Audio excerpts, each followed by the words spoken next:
There's a huge evolution in how games are being covered by content creators. And this started when Xbox bent the knee to PlayStation and recently decided to expand the games they publish on their platforms. Since then, Xbox creators have converted from happiness around what Xbox was bringing down the pike to pure hate for PlayStation. This has translated to the most minuscule things they focus on in relation to now the PlayStation 5 Pro. It's being suggested that the platform is not selling well, only a few days since pre-orders have launched. But can you make this determination this early? Only one way to find out. And here at MM2K Gaming, we do that through a deep dive. So, could there be answers in within two polar opposite views here on the social media sphere in regards to this? We'll let you know. We talk about all this in the next installment of the Spill, our gaming hot topic video series. Buckle up and get ready for a good one. Let's go.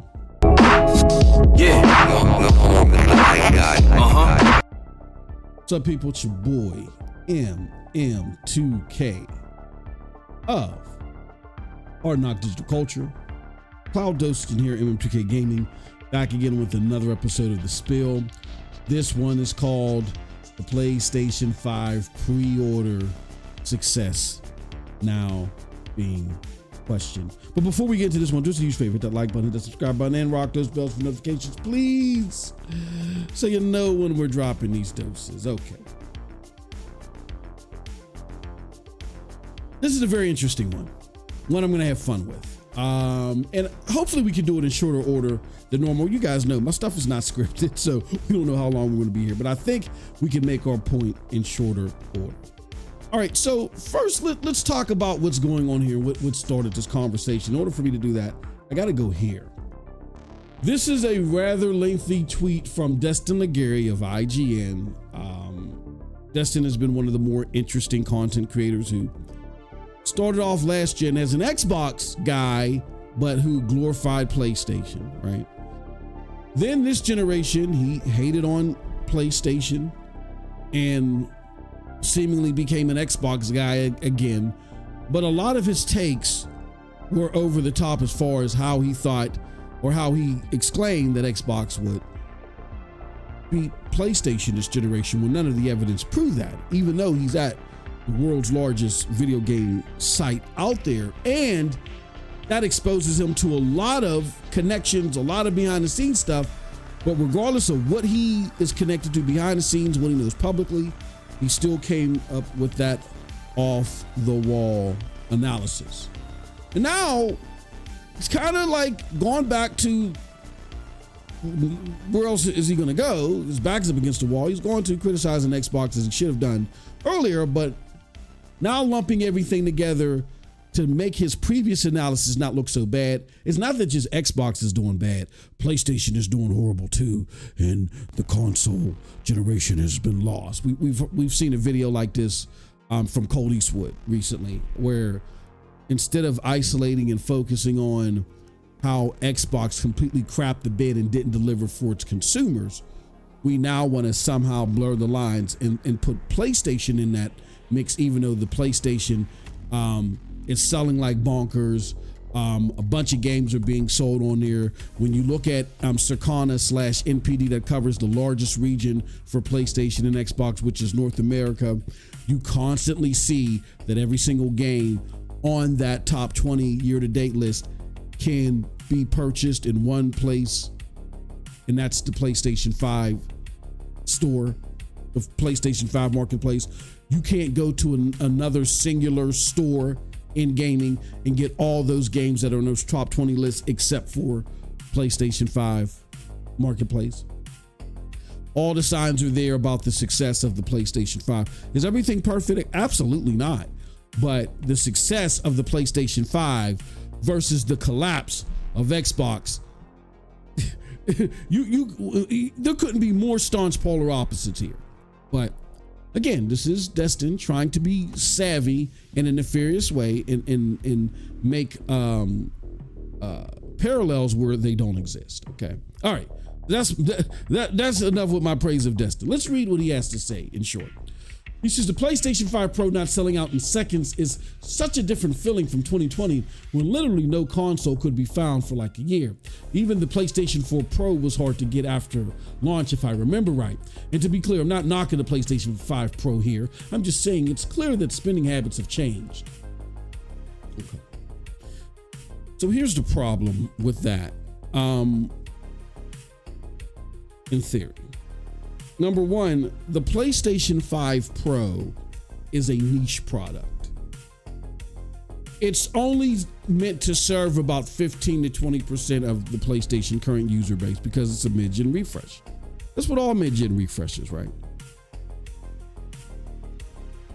But trying to compare how PlayStation 5s weren't available at launch to this is asinine. Why is it? Because the PlayStation 5 Pro had a supply restraint. Microchips couldn't be produced fast enough to meet demand. No chip, no console. You don't have that same scenario here. And in actuality, we're talking about pre-orders. We're not talking about physical consoles yet. So I think Destin is speaking out of turn. As much as I poked fun at him a few moments ago, I do understand this fixation on, oh, pre-order slots are not sold out. Oh man, this thing isn't moving well. I understand that, but we're going to break that down. But here's another take on the predetermination of how successful this was. This is coming from Nib. Nib says the PlayStation 5 Pro non-30 anniversary was already sold out in numerous countries, despite nobody wanting it. Shrewd marketing from PlayStation likely brought many to the store of anniversary hype exposure who may have otherwise not done so and bought a regular PlayStation 5 Pro instead. In response to that, well, let me do this. I do want to do this. He does show various countries where it's sold out. All right.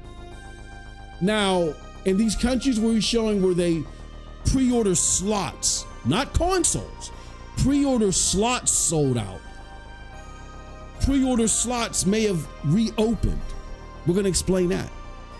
But initially, they pre-order slots closed, and then they reopened. That's the best way to look at it. Not necessarily sold out or, there's no more consoles left. It's pre-order slots that are being claimed here, not a physical console yet. Okay. So, with that said, what is my theory on all this? Okay. As a precursor, I have 25 plus years in Fortune 500 experience. This is kind of within my realm because even though I'm no longer in a management role, I move to special projects. This is what I do. I follow demographics and trends, and I look at the financial movements of said stuff, and it's my job to predetermine how things are moving so certain business plans can be executed. Okay. So demographic trends are my thing.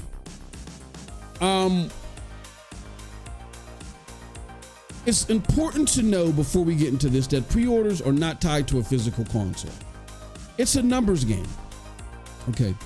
So here's what you likely have going on here, because like I said, we have a situation where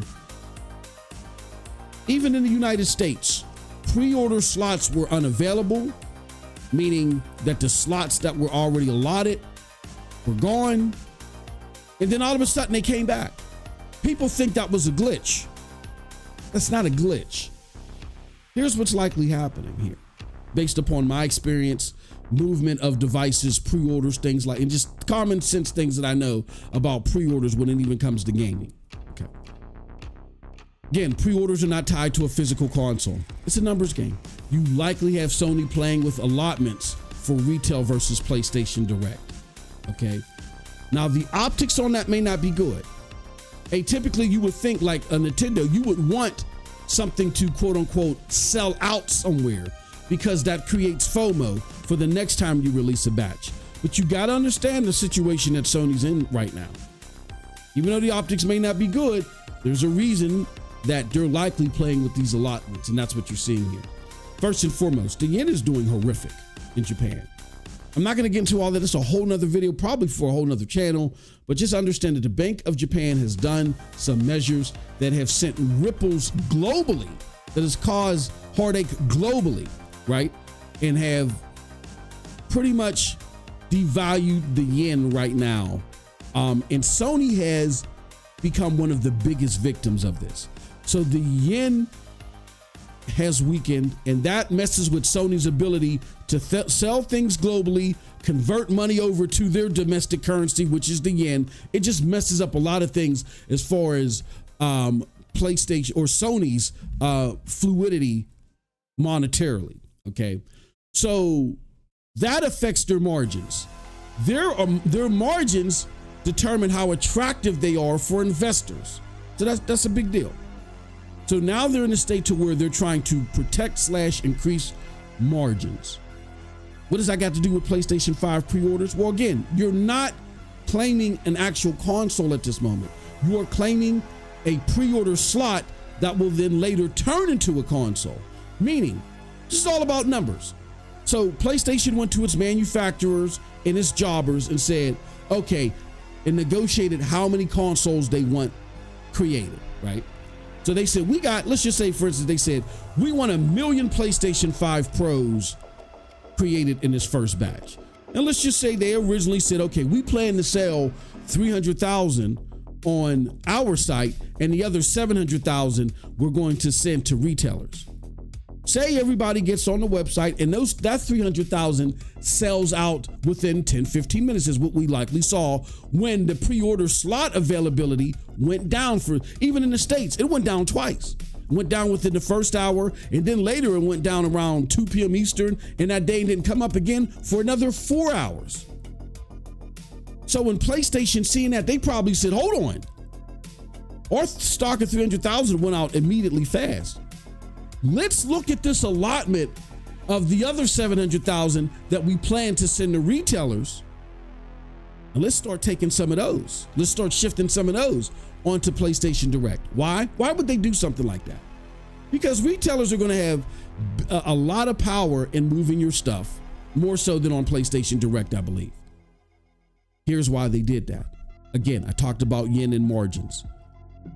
Your margins are bigger when you sell it directly. That's why it's called PlayStation Direct.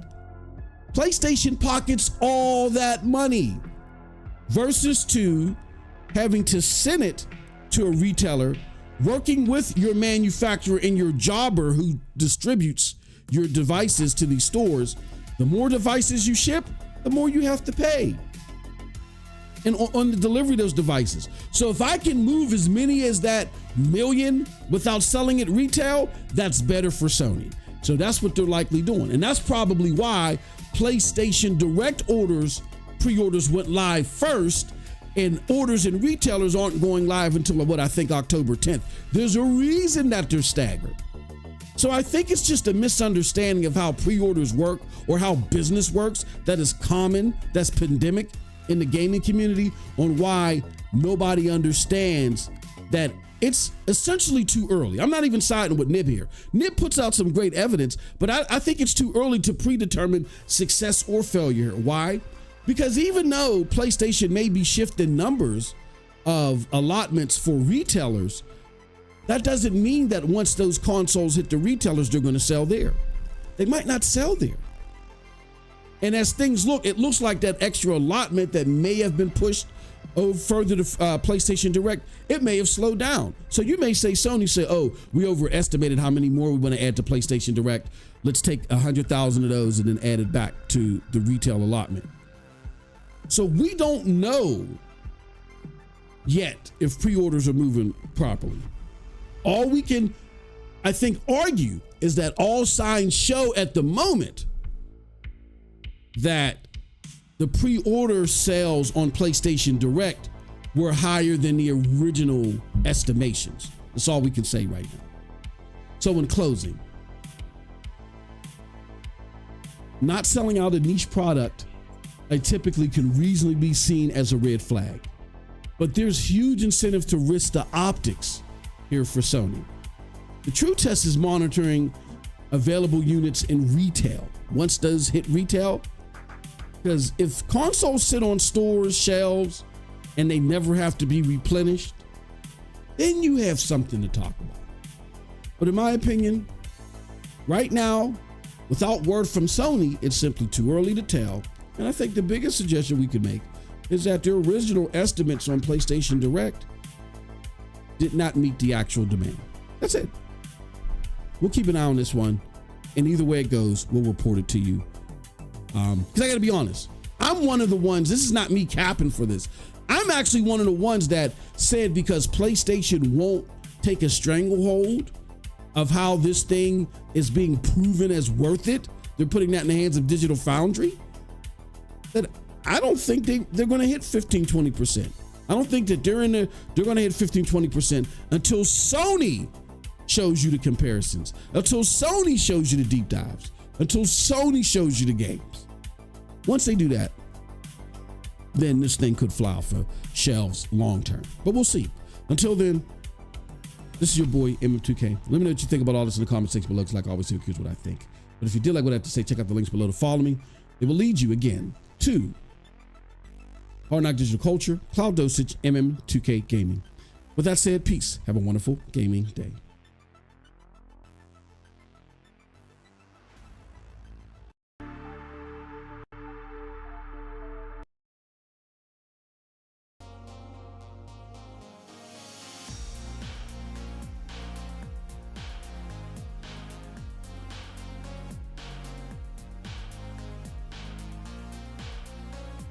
Yo, I'm not saying. What's up, everybody? What's up, everybody? It's your boy MM2K. I'm here with Cold Blood. We're here for another game stream. What's going on, Cold Blood? What's been up, good brother? How was your weekend? Just working, pretty much. Are you? I heard that the international police were looking for you because they're now they're coming after scalpers on eBay. Oh, goddamn. I heard they coming to shut down your operation. How you feel about that, man? Yeah, bro. Sorry, guys. I got 50 of those 30th anniversary. They got my ass. Oh shoot. What's up, everybody? I might be gone next week. Oh yeah. This might be Cold Blood's last. Well, then if you go, then we might see J Gaming, not J Gaming, come back. he might come back. You might not be scared to show up here in the chat anymore. you keep sunning him, but first you keep beating him in his rhetoric, and then you had to expose him in his love fest for Crap Gamer. That was a cool.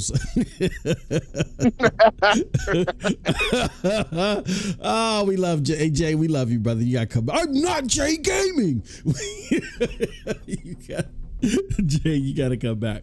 Thank you, everybody, for joining us. Everybody in the chat. We got a great show for you today.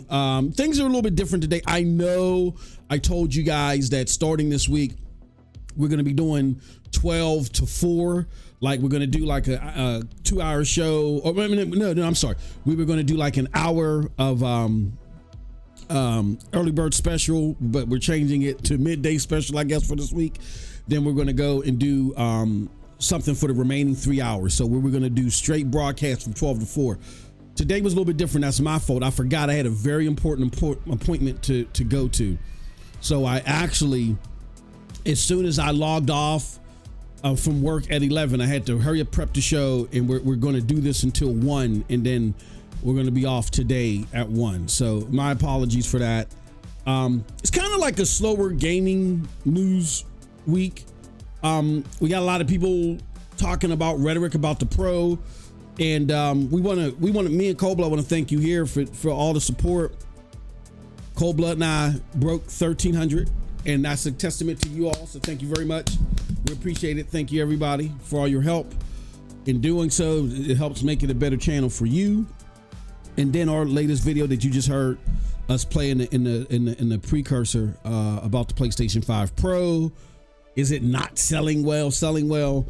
I'm going to say this, Cold Blood, and I want to get your thoughts. I am happy to see that these quote unquote lie merchants like a Tom Warren, a Destin Legary, like people aren't just falling for their doom and gloom.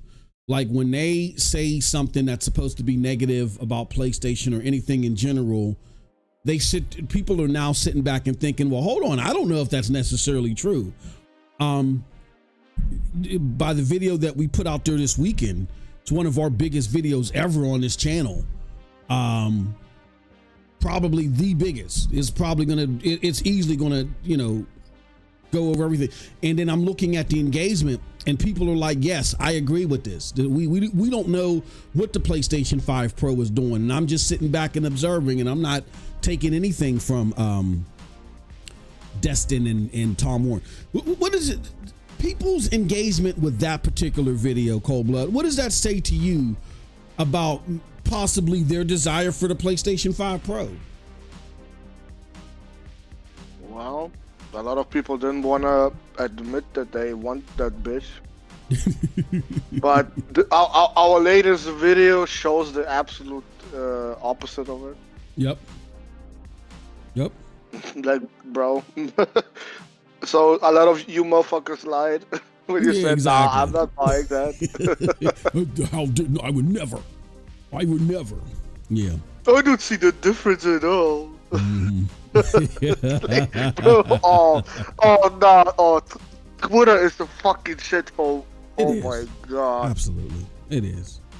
So many people try to explain to you how the PS5, the standard one, is the same shit as the Pro, and the Pro just has 2 terabytes. Or I'm like, you cannot be serious right now. Yeah.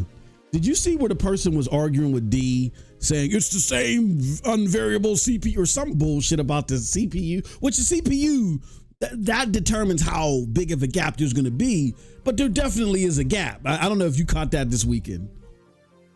With D, no. Oh, what did D say? No, D told him to shut the fuck up in so many words. Like D's in his I look at D like this. D is like Dr. Jekyll and Mr. Hyde. When he's Dr. Jekyll and he's, no, Xbox Phil Spencer, suck his balls. When he's in that Mr. Hyde phase, you can't pay D no fucking attention. But sometimes he turns into Dr. Jekyll where it's like, he just wakes up out of his haze and like, hold on. Oh, holy shit, I got all these pubes in my mouth. What's going on here? Oh, let me get back to my senses here. You know what I mean? He's in his Dr. Jekyll phase right now where he's actually talking like he got some sense. No, he told the motherfucker, shut up.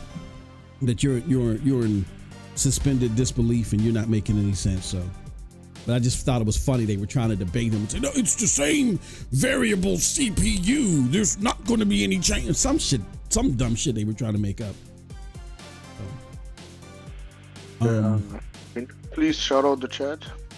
Yeah, we got a lot of you guys active in here. We got PlayStation 5 Sweden says, what's up, gamers? We got Real Royal Vision says, MM2K, let's get it. You good? Destin is more lost than ever. PlayStation 5 Sweden, he's not lost. I'm gonna get back to your comment. He's not lost. And I'm not saying this to defend him. There's something else going on, but he's definitely not lost. He also says, I doubled down, so I pre-ordered 2. Hello, guys. This is Peter Conks. Ice Queen Gaming. What's going on, sweetheart?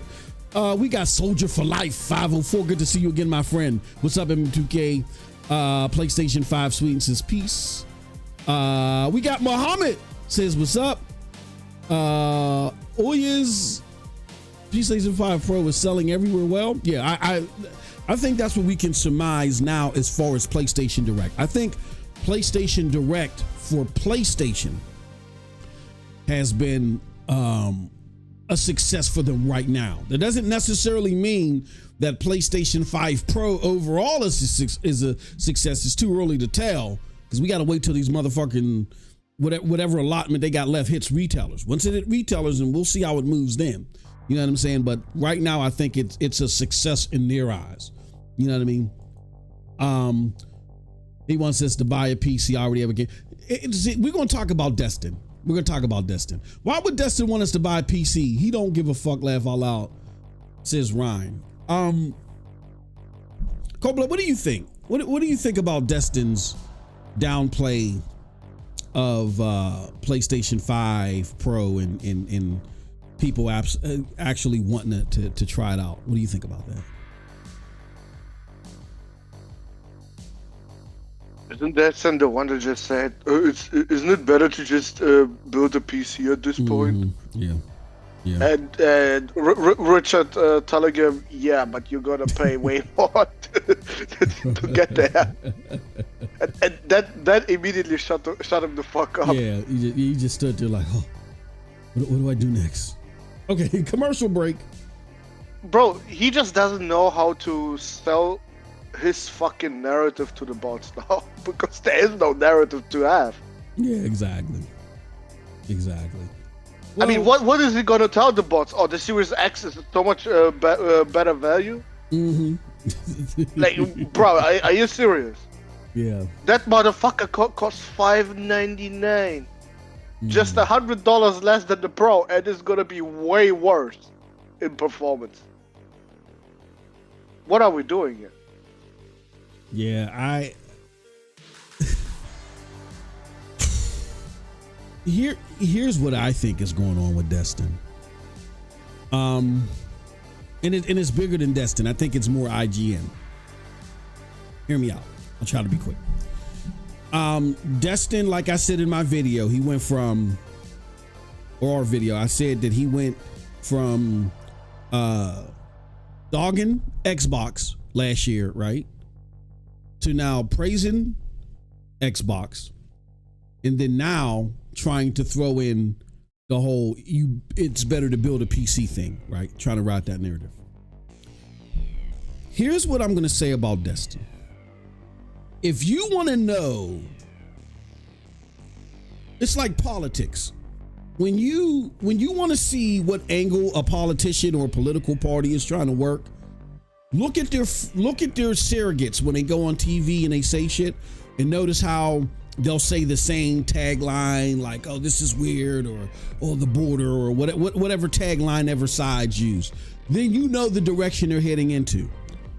With Destin, if you want to know whatever angle IGN is trying to work, all you need to do is watch Destin. When IGN was trying to work the angle last generation that Xbox sucks, because that's the angle that they worked last gen. Remember, you had Shaggy Doo and all them. The Xbox and Xbox Unlocked was a shit on Xbox Fest. Remember all that? That was the angle IGN worked.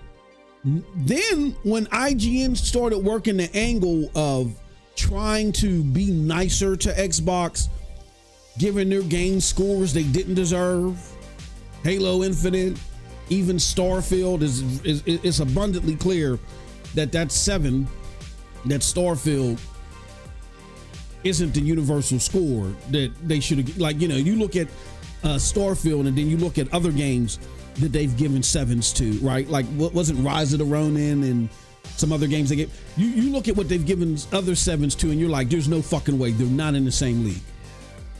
Objectively. They're not even in the same league objectively when you look at what other gamers have to say about these games. How is it that you routinely are grading Xbox games on the curve and giving them higher scores than what users are giving them? You know what I mean? And you see all this shit happening, and now Destin is like making the hand chart. Oh, Xbox is going to override PlayStation. Now that that's dead, cold blood in chat. Now that all that has died, what is it now? You can't pin Xbox against PlayStation anymore. Nobody wants to hear that shit. It's like Cold Blood said. What the fuck are you going to say? The new Xbox with the glitter on it and shit like that at $599 is a better value than a Pro? What are you going to say now? You can't say that. So what has become the new turf war? PlayStation versus PC. That's the new turf war. That's why, here, I want to show you guys something. That's why, and like I said, D-Batch is in his Dr. Jekyll arc right now. He bounces back and forth between the two. And shout out to D-Batch for calling this shit out. I can't find it. Now all of a sudden I can't fucking find it. Oh yeah, actually, don't forget IGN gave Pentiment a 10 out of 10. Yeah, like that's come on. that was their biggest fucking cap year for fucking Xbox, bro. The 2022, bro. Come on, bro. I mean, holy shit, they capped for Xbox. like, stop it. And here's shout out to D-Batch. Now, I'm not saying that I agree with all of his assessments here. I'm not going out on that ledge with D-Batch. Fuck no. But IGN puts out this post. The PlayStation 5 Pro is a little too reminiscent of a gaming PC. So we went ahead and pieced together the parts to make it play. What the fuck does that even mean? What is that? They're trying, like, the PlayStation 5 Pro and the PC, as far as consumer markets are concerned, should not be talked about in the same sentence. The only thing that PlayStation 5 Pro has relative to the PC is that you might have some high-end console gamers that were contemplating, hey, I might invest in my PC and upgrade my PC because I want to get more 60 frames per second games, plus games that look better. You have some high-end gamers that might think that. You don't have gamers that say, I got two options. There's a PlayStation 5 Pro or a PC. The atypical console gamer is not even thinking about PC. They're not thinking about PC. You have that small smidgen of a smidgen that the PlayStation 5 Pro could be stopping their movement. So this article doesn't make any sense. And shout out to D-Batch. He says, IGN again with this. Shake my damn head.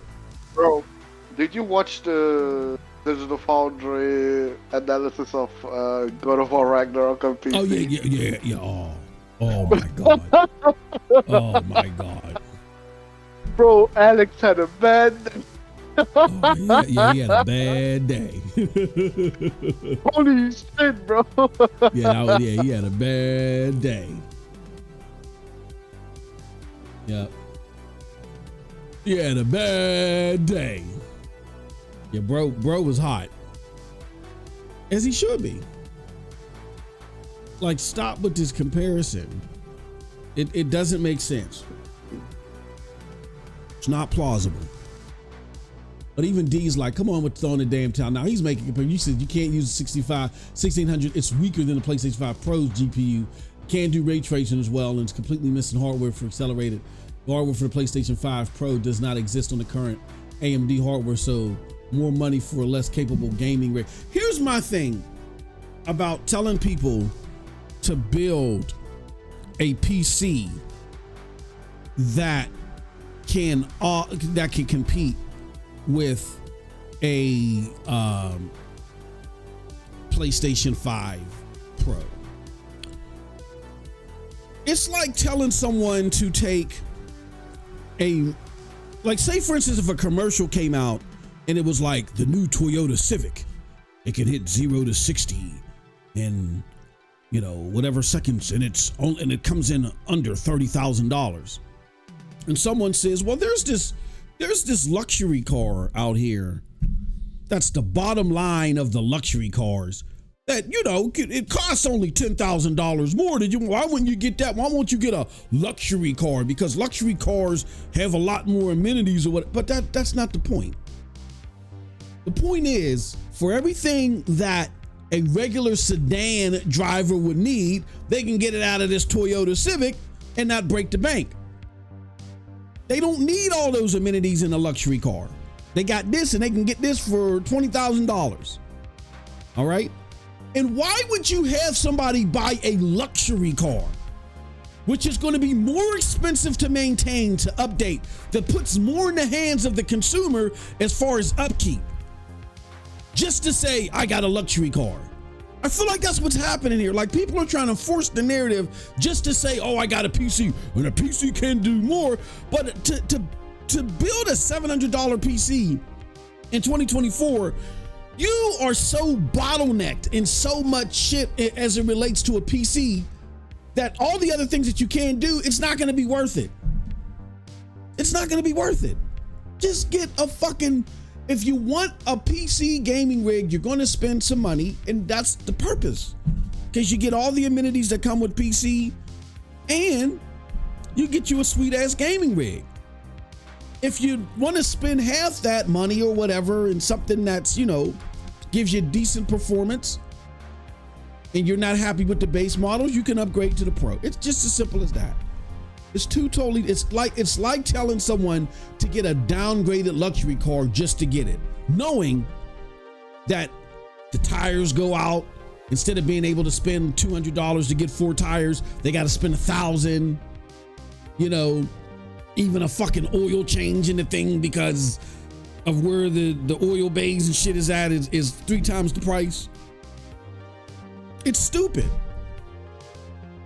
So just have people get the console, get the games ported to console and optimized for console where they ain't got to go into these settings and tweak all this shit. All that shit's done for them by the developers, opposed to them getting a PC that's underpowered, just as a PC is standard, period. And then for these components, these punk ass components that they got in here, they got to do all this tweaking. Where me, the console guy, I just boot it up and just play. I ain't gotta sit there and fuck with settings. Oh, is that right? Oh, let me turn shadows off and turn anti-aliasing to 16x. I ain't gotta do all that shit. I just put in the game, fucking play it. The developer optimize it. I'm good to go. There it is. Because I'm gonna tell you, as a PC builder, if you're getting parts, this is why I don't recommend this. I can build a PC. You're wasting your fucking money, because all the things that make PC gaming, the pros of PC gaming versus console gaming is you can upgrade your shit. When they go for these cheaper parts, some of the biggest things, or the biggest thing in my opinion, that is like disregarded, and Cold Blood can speak on what he thinks, is the motherboard. A lot of times when they're doing these cheap PC builds, they get these motherboards that maybe are only good for a generation, maybe 2. When your fucking point is to make a PS5 Pro, I mean the equivalent of it,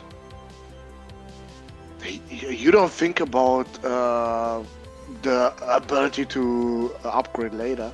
Because if you would do that, you would overpay immediately. Yeah. Because the motherboard you get would be a newer motherboard that's already more money. Yeah. Yep. And the CPU you're gonna put in there is gonna be more expensive than from at least the last generation. Yep. Yeah. So that's why they all go with the fucking B450 for whatever reason, because that motherfucker still can use the what is it called, the 3600 or something. Okay. The Ryzen. Yeah. That's the one CPU that is equivalent to PS5. Where I'm like, are you sure about that? Yeah.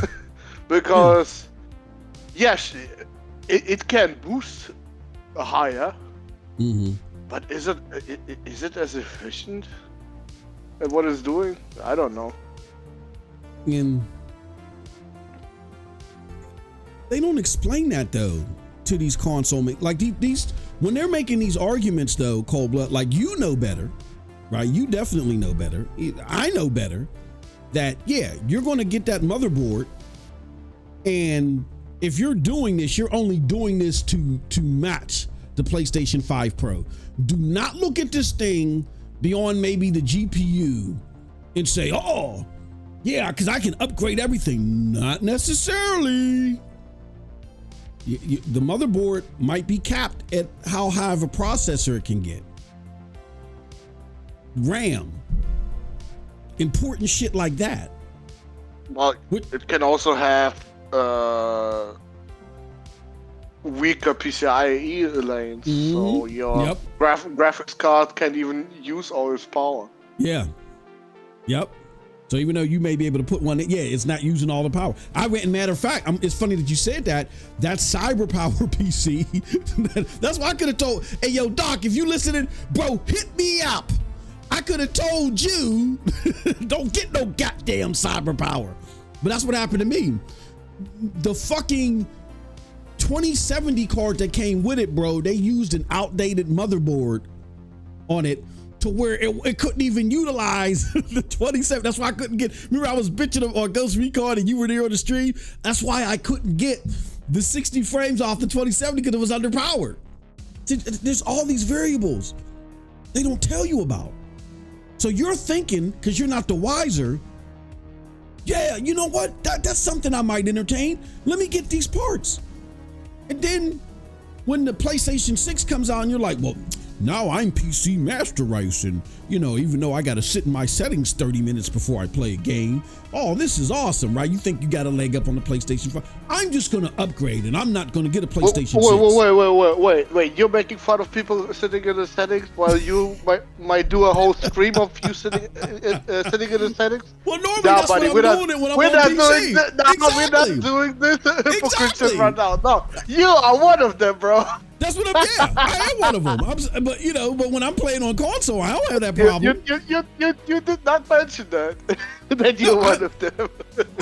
When I sit in the settings, I'm in the PC game. Because I'm sitting there like, I gotta tweak this shit. But when I'm on a console game, I'm just playing. You know what I'm doing on PC? I'm just putting it on Ultra 4K and that's it, bro. I don't worry about all the other stuff unless it's actually below 60. Okay, that I'm fucking changing settings, but it never happens with a 4080. Not really, unless you go native 4K without DLSS or nothing, bro, or frame generation. Okay, maybe then you have to change settings. See me, I'm always. But normally, bro, I don't give a fuck about that, bro. I just put it all on Ultra and fuck it. Normally, I'm trying to push the envelope. I'm like, oh, holy shit, I'm getting 100 frames. I wonder if I can get better looking visuals and get 90. That's my problem. You know what I'm saying? But that's something that I'm used to akin to doing, and I don't necessarily mind it. Like it's funny that Cold Blood says that. Like now I don't do live game streams unless I'm playing with Cold Blood, because if I play by myself in a 2-hour game stream, an hour and 30 minutes of it, I'll be in the settings. That's why Sean nicknamed me Menu Mars. That's just how, that's what it is. An hour and 30 minutes of it, unless it's like a game like Division 2 or whatever, where it's already set and I'm fine with it. But if it's if it's a new game, oh yeah. Like my first 3 streams, I'm in the settings. Don't lie. You did it to Cyberpunk, bro. Literally 5 hours of us looking at your fucking settings. You know why? Because and to GeForce Now's credit, but no, that's not Division 2, but to GeForce Now's credit, every time I boot up Cyberpunk, like I'll do like a test, and I'll be like, okay, this is where I'm gonna get good performance and good visuals. I'm happy. And I'll go in like a week or 2 later, and the fucking game, I'm getting the same performance at an extra like 10, 15 frames. I'm like, oh, well, I don't need these extra 10, 15 frames. Let me go fuck with the visual. You know what I'm saying? So yeah, every time I play Cyberpunk, I end up doing that too. That's another reason why I said now all my game stream is just pre-recorded, where I go in and I chop it down after the fact, and then I'll make it public. So yeah, Cyberpunk is definitely going to be a game to where I can't stream that live, or if I stream it live, it has to be a 3-hour stream, because that first 30, 45 minutes, it's going to be me fucking with the settings. You know what I'm saying? Or maybe what I should start doing is before I actually go live, I fuck with the settings. Bro, I'm telling you, just put it in 4K Ultra and fuck the rest, bro. Nah, I can't play like that. Yeah. Nah. Just trust me, bro. No, I've done that. I've done that plenty of times. I don't like it. I got to tweak. There's always something there. Yeah, but you're like looking at a fucking menu, huh? No, I'm trying to get this. There's a certain sharpness or whatever that I'm looking at. Oh my god. And then when the game is running and it's like, I got more frames, I'm like, I don't need these 10 extra frames. Fuck it. Let me get that. Let me get some more sharpness. You know what I'm saying? Yeah. I always and then you find the secret menu. Yeah. Well, no, and then I fuck with it, and then it's too hard. I mean, I went too far, and I'm like, oh fuck, that was a little. Now I'm losing frame. Yeah, the frames that I'm willing to have. Yeah, it's a dangerous game being on PC. Like I'm gonna tell y'all this. Your best bet, if you can afford it when it comes to PC, is just buy top of the line everything. That's your best bet. That way you're guaranteed to not have to tweak anything. You're going to get what you're going to get. You can usually put everything to the highest settings and then go about your fucking business. That's your best bet.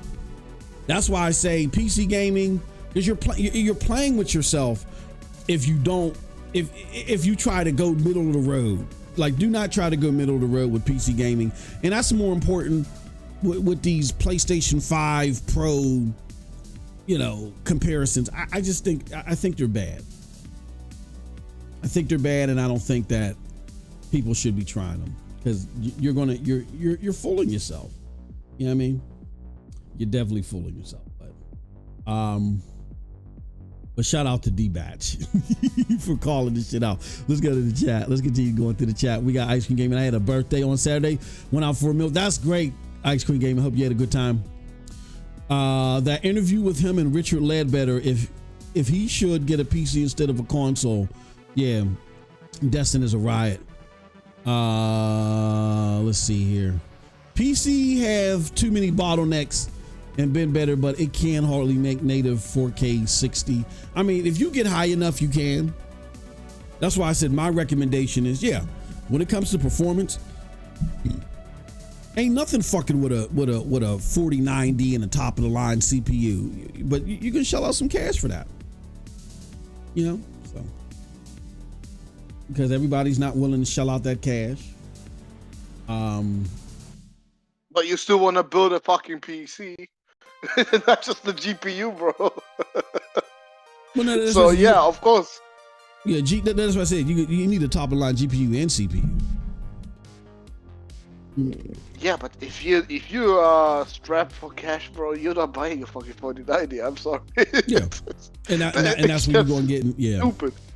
And that's where you're going to get into problems, because you got you're going to make concessions, and then you're going to end up having to tweak stuff. Where you make those concessions, where you have a developer that says, "Hold on, I'm going to create the settings and maximize the settings for you, and maximize and the port for you. So all you do is just boot it up and play, and that just takes all that what if I could do this, or what if it takes that all out of your hands, and they just maximize what your output is going to be, because they're not doing it on PC. Nvidia better keep supporting that motherfucker that I bought. I'm telling you, I ain't buying no 5080 or 5090. They can forget that. That fucker in my PC right now better work for the next 5 years flawlessly. Not a single fucking stutter, or I will never buy another Nvidia graphics starter again. I'm telling you, bro, I paid way too much for this graphics card. I'm gonna be honest with you. I think, just like for those people that buy 30 series cards like myself, I think if you want to future-proof yourself, you got to go with the 90s tier. You know what I mean? Like, I think if you have a 3090 right now, I think you're okay. Because I think they did implement something where you can use DLSS 3 on the 30 series, right? No. No? Okay. That is 40 exclusive. 40 exclusive. Yeah, I mean, the frame generation is. frame generation. I don't know about. I don't know about DLSS 3 itself. Yeah, I think if you get a 4090, you are going to be okay. Because of frame generation DLSS 3. That is unless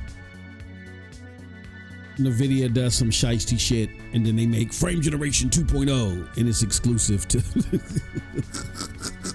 it's exclusive to the 50 series, and they might do some fucked up shit like that because they told you we're in the business of selling hardware.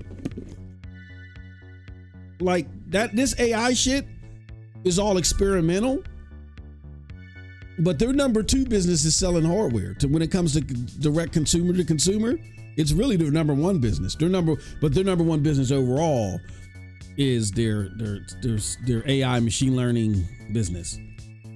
But they're like, fuck it. They might make frame generation 2.0 exclusive. They might do some shiesty shit like that.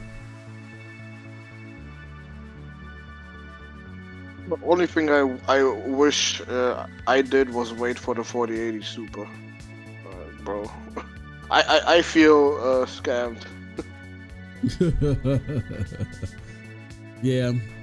I mean, you can get a 4080 Super, which might do it, or you might have to get like a 4090 Ti, which I know is going to be like hella fucking expensive. But I think if you go with either one of those, I think you'll be okay. But anything less, you're going to have to upgrade, and that's the thing with PC. It's a lot more expensive to get. It's like having a muscle car. Versus, yeah, if you want, you can go fast. You can go fast in a regular sedan. There are sedans that are fast in the motherfucker. But if you're trying to like go Mach speeds and shit like that, then you got to get a muscle car. And if you get one, the upkeep of that bitch ain't cheap. You can't swipe your EBT card to upgrade them parts. Sorry. That's it. It's not going to be. So you got to make a decision. Am I going pure luxury, 1,000% luxury, or is there a balance? Is price a balance? Is convenience a balance? Like plug and play? Is games a balance too? Because here's my thing, and this is something for you to consider. Luxury and access are not synonymous. It's never been that way. Like when you buy these muscle cars or these Lamborghinis and these fast traveling cars, guess what? If you live where I live in Pennsylvania, you'd be a fucking fool to drive a Lamborghini consistently. Like you pull that motherfucker out for like 30 minutes somewhere at a sports show and then you put that bitch right back in the garage. Why? Because there's nothing but hills here. Pennsylvania has the worst roads in the fucking country. People complain about it all the time. Why? Because there's so many hills here and the weather changes the most here that whenever they lay down new asphalt, new concrete, it just buckles up again. So you have motherfuckers that have money, but you're rarely going to see a Lamborghini. That's why when we see one here in Pennsylvania, we're like, oh shit. Because people don't drive it around because they can just go for a quick spin and hit a hill, because them Lamborghinis and them parts lay low than a motherfucker. Like my friend has a custom Audi, and I swear it's like once a month he's blowing tires, because them custom Audis, they have those low profiles and the thin tires. So you can't drive everywhere with a Lamborghini. It's a luxury car. It doesn't grant you, it actually restricts your access. And I'm gonna be honest with you. That's how you gotta look at some aspects of PC gaming. If the game is available on PC, oh fuck, hell yeah. But your luxury parts, you're going to tear that motherfucker up. But you don't have access to the PlayStation 5 store.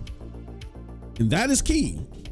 Because for the last few months, in 2024 particularly, when you look at all of the games that are the top selling games for the year, when you look at the year-to-date charts, Guess what, Cold Blood? There's only one place that you can get all the. There's only one store that has every single game on that list. And that's the PlayStation 5 store, not the PlayStation store. You're even asked out if you got a PlayStation 4. The only singular store that has routinely, back to back to back, consistently, so far this year, have all those games that are on the top year-to-date list. Fucking PlayStation. In the top 20 list. That's not true. How is that not true? Because you can buy the game on the PS4, you just can't play it on the PS4. Oh, you can't. You can't buy it. You can't. How you want to buy? Yes. You can buy Stellar Blade on the PlayStation 4? Yes, absolutely. So I can boot up my PlayStation 4 and buy it from. That's crazy. But it's gonna tell you you can't play it on this shit. Well, that's crazy. I don't know why they would let you do that. Well, maybe they patched it out, but I tried it once and it didn't work. Well, then I'll say there's only one place you can access all those games. There's only one store you can access those games from. Okay, but you said buy. That's the technicality. Who gives a shit if you buy it if you can't play it? Oh, shit. Holamoko, what's going on, brother? Yeah, I mean, so you put all that money, it's a luxury item.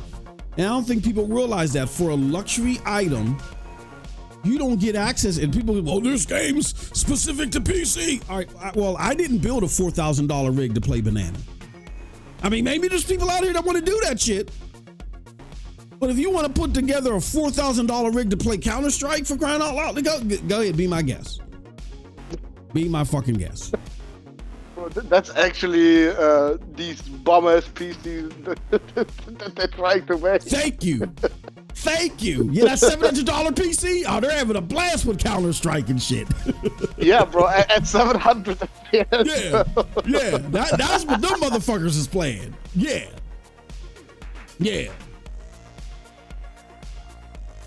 So, like, yeah, let's cut the bullshit.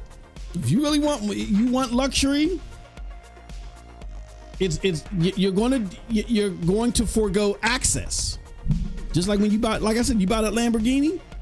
If you're on like, if you're like in Virginia, down south, you're in fucking what do you call it? What, North Carolina or some shit like that? Oh man. Fucking Midwest where it's nice and flat, streets are nice and paved. Oh man, pure, let you hear, drop that top, have a good old fucking time. But you come up here, you come up north to that with that motherfucker. Drive through Pittsburgh in 5 minutes and watch all your tires be flat, all the parts, your muff, everything just collapse, fall on the ground. Because there's so many hills and our roads are fucking horrible. So you can't access everything. Where a mainstream gamer, a console gamer, they at the very least they want access. That is the success of consoles. The success of consoles is based upon, hey, which console gives me access to the best games? That's where I think Xbox as a console and a platform, that's why it's been abysmal the last two generations. Because Xbox isn't known as the place that gives you access to the best games. Normally what it is, hey, we all get these multiplats. Like last gen, let me tell you what this is why Xbox is doing worse this gen than it is last gen. Cold Blood, of course you're gonna chime in and do it. Chime in and shut me the fuck up wherever I'm wrong. Xbox, at least last gen, had all the multi-plat games.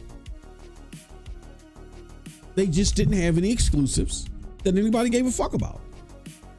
And they were like, look, I'm going over there because I can play all these games on both systems. But this, for my $400 or $500 over here, I'm getting more. It's the access.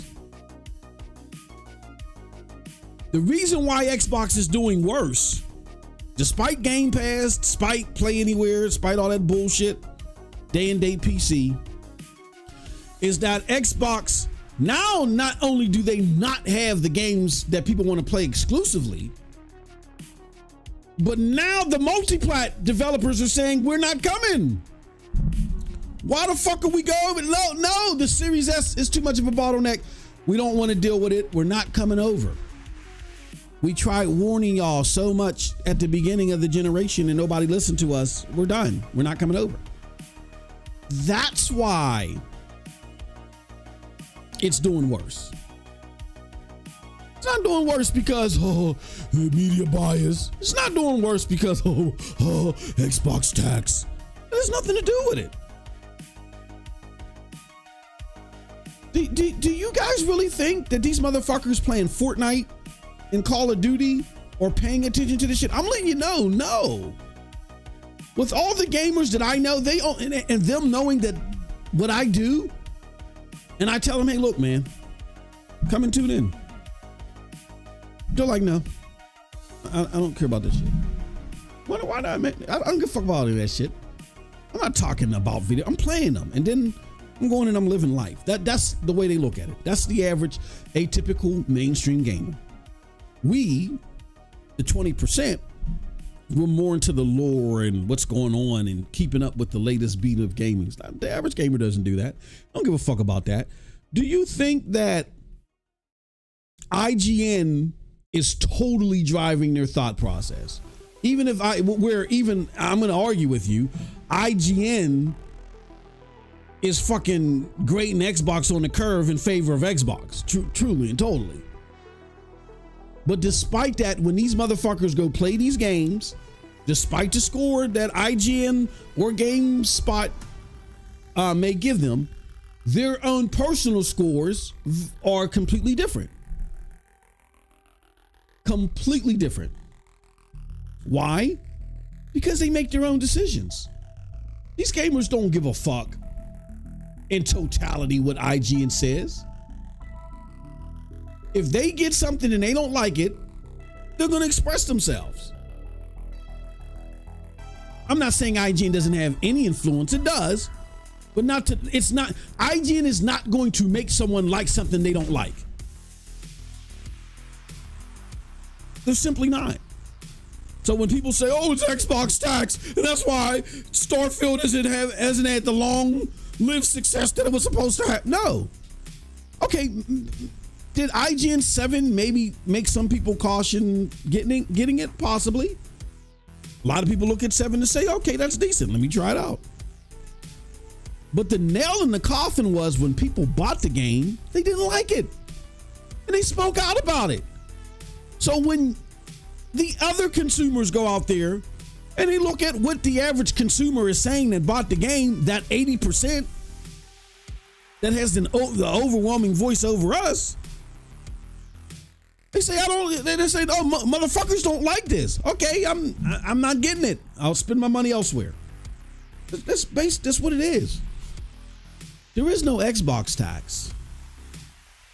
There's a good game tax. It's good shit tax. There is no good shit. Objectively from as far as consumers of Xbox.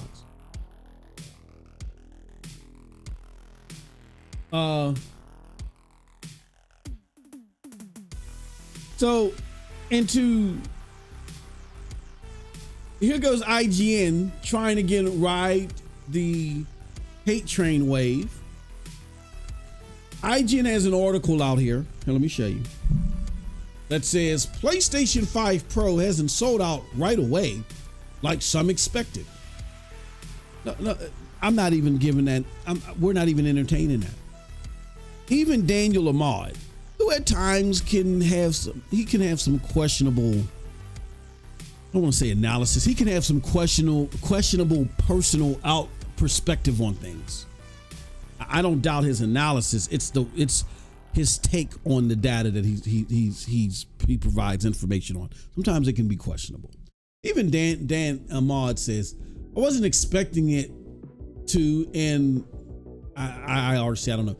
It was possible to buy, and it was possible to buy a PlayStation 4 Pro on day one without a pre-order. This isn't a new standard console launch. It's a premium product intended for a niche audience, and Sony is able to produce more than enough to satisfy demand if they need to.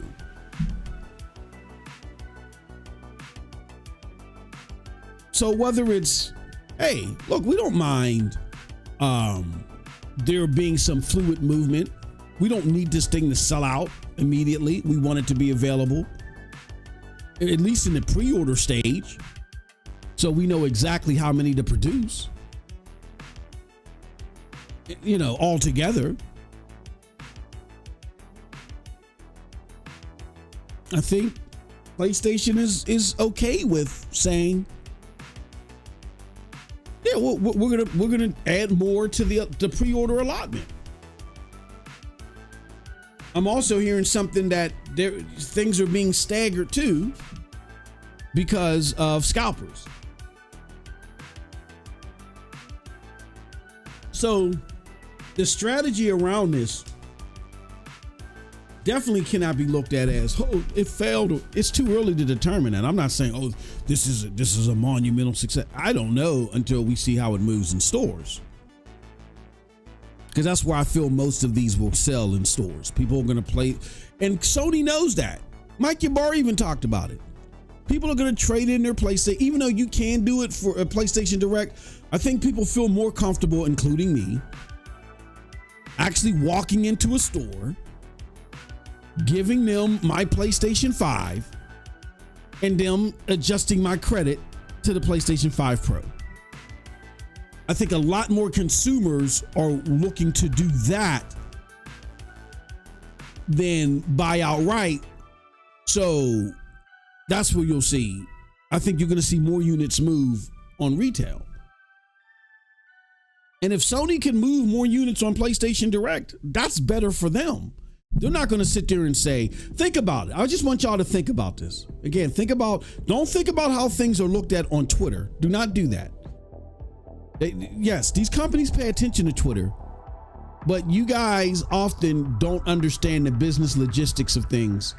And if they went and made you guys CEO of a day, the company would close down by noon.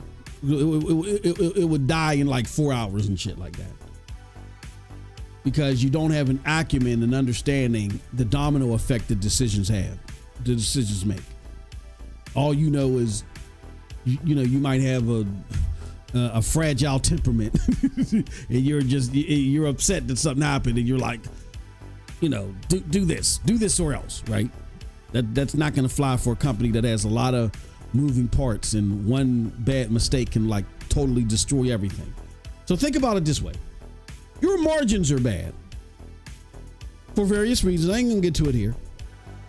Your margins are bad, meaning the margins are how much you sell something for minus what's left after you consider the expenses that it took to make and ship it. That thing that's left, the percentage of the difference between it is considered your margin. So let's just say after you make something, a PlayStation 5,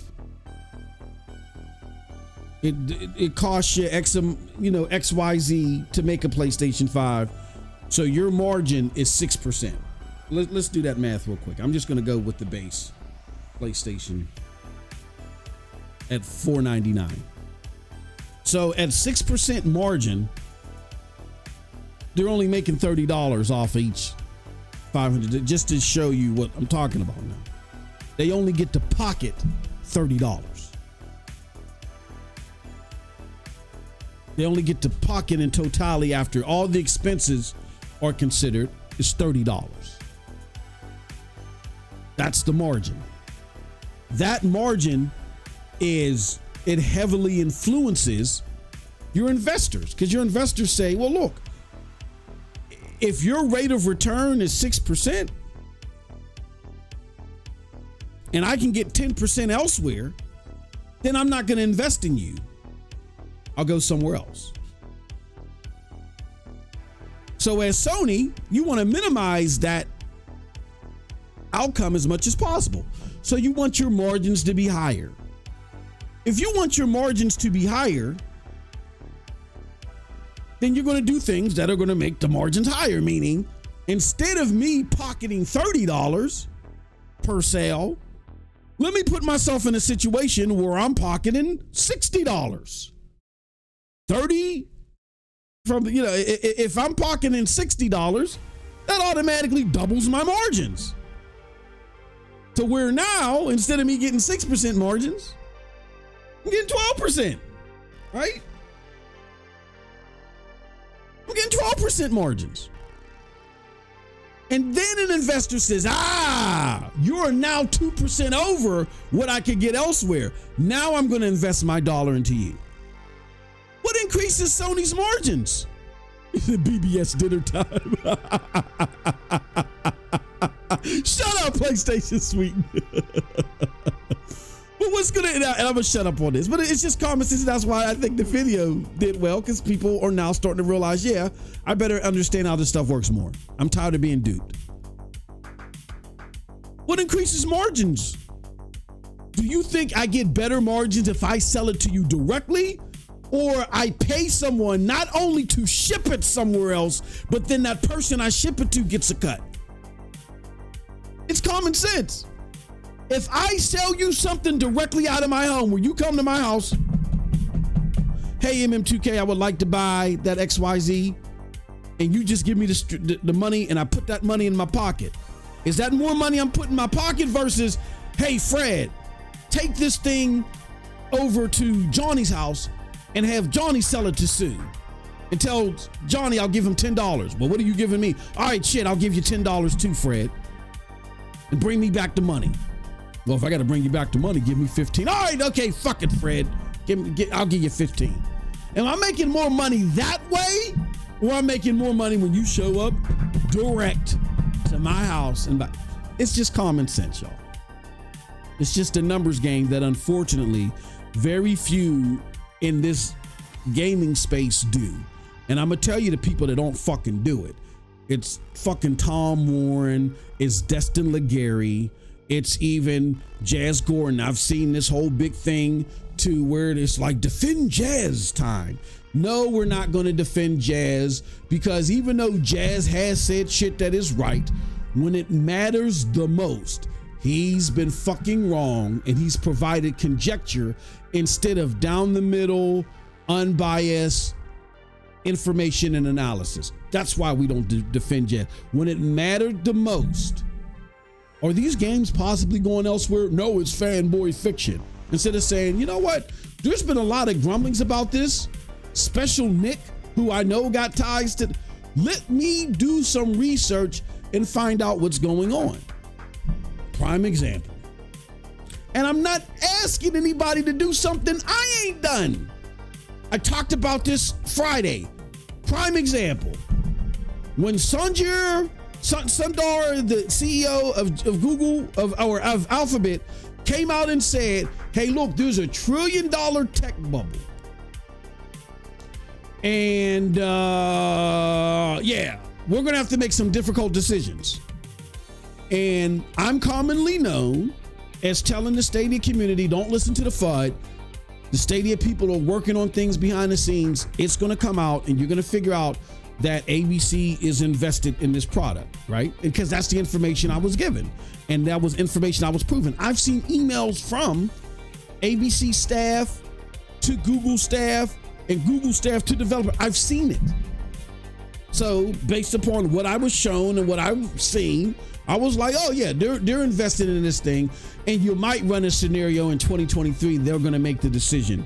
Well, no, they made the decision in 2022, large part due to what happened with Call of Duty and Activision Blizzard. But when I heard that, I didn't go to my normal contacts that were like, oh, you know, Google's invested in this thing. Here, check this out, check that out. I didn't do that.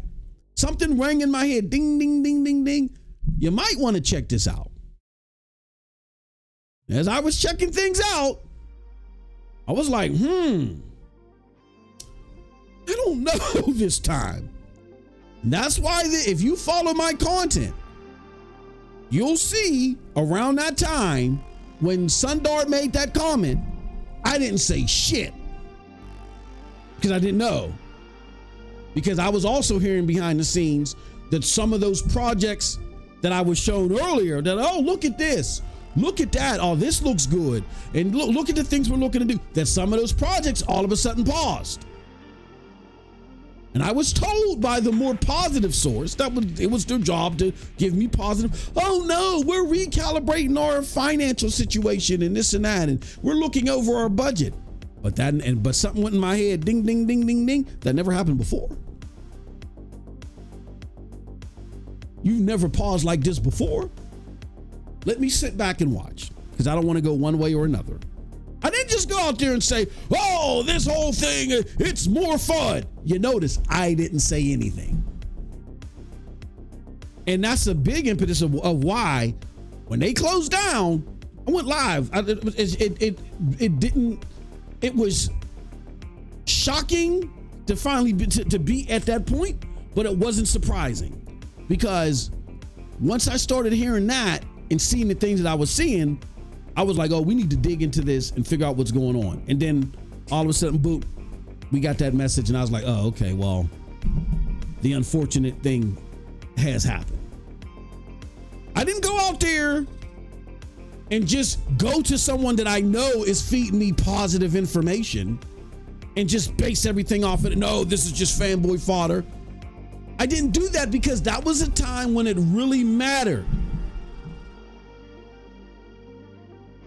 Is this thing going to survive or not?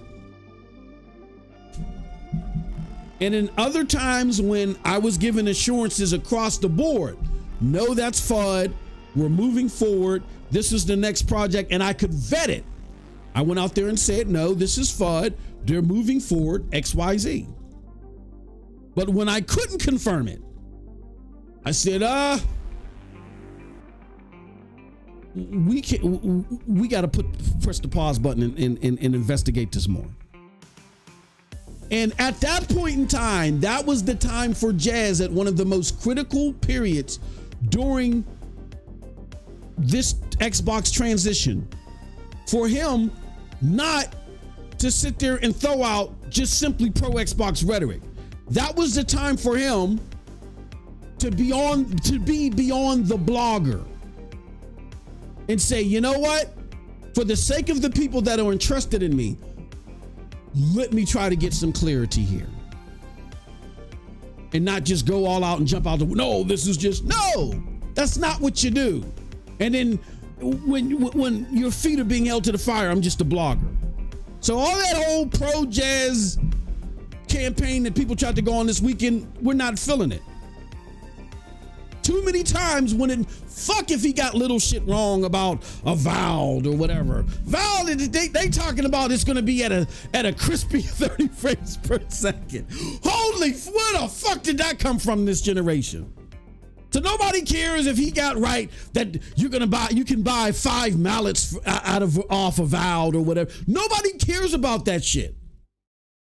There are 2 critical times when Jazz could have really opened people's eyes or not fooled people any further as this Xbox was entering this critical moment. That was time number 1. Time number 2 was a few months before that, when he went on his campaign with Phil Spencer to deceive people as if Xbox wasn't going to do this. What am I talking about? That article that he came out where he interviewed Phil Spencer, where people were questioning, hey, is Xbox going third party? And all of Jazz's conglomerate friends, or all his contemporaries, rather, were sitting there saying, no, see, Tim Stewart was talking out of turn. Like he gets paid all that money to not know what the fuck he's talking about. Satya Nadella, he's high. He doesn't know what he's talking about. They only meant ABK, they just said it wrong. Phil is the only person that knows how to speak right. This is the same person that Sarah Bond told you she had to put Post-it notes on her monitor to remind her, you got to do what this motherfucker means for you to do, not what he says. That same Phil Spencer, but I digress.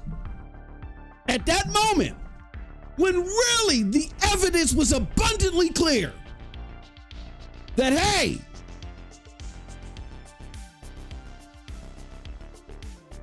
you cannot just sit there and assume. We need proof. What the fuck is going on here? When he had that opportunity, what did he do? He played the good old boy and gave Phil Spencer a platform to deceive gamers and make it seem like, nah, none of this is happening because we currently have no plans to put Game Pass on any other platform. Oh, there we go, Phil. Oh, see, it was all bullshit. J-Dub wrecked. Remember that shit? Instead of using his platform to say, hold on, there might be some shit going on here. And instead of me just being a good old boy, let me try to pretend and just role play a journalist.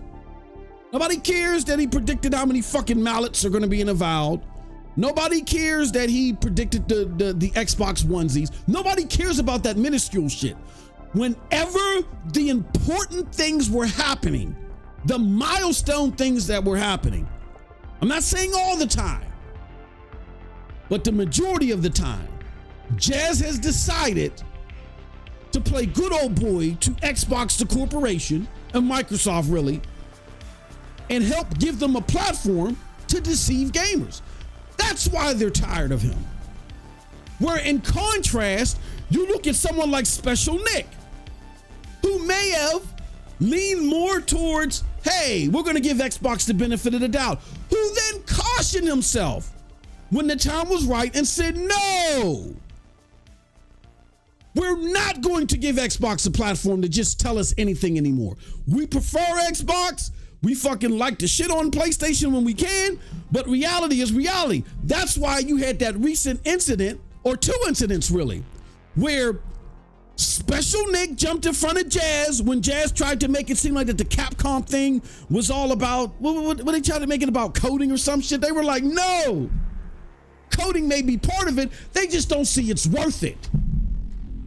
And Jazz had to come out and say, yeah, they don't see it's worth it.